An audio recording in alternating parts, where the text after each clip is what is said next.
2021 Dodge Challenger туғандар. Көріңіздер, 26.500 башталған 3.6 объемды. Чум қара түсті. 67.800 миль жүрген. Мұнан алды, оның тарауы таза екен. Бақаштырып көріңіздер, мощный вариант. Артынан бір боковой столын алатқанбыз. Бампер, комплект бампер алауыз. Еуші крылон түзеп жөндешіміз керек. Болған ұшыл жер. Задний колесосын алмай сразу бесключевой доступ.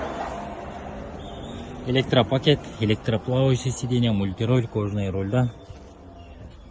Так, пуш-старт, мониторлары бар екен туғандар. Климат-контроль. Тряпочный салонда машина черный на черном.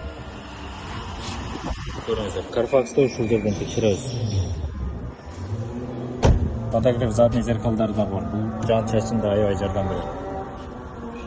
Лобойлары таза екен. Байқаштырып көріңіздер.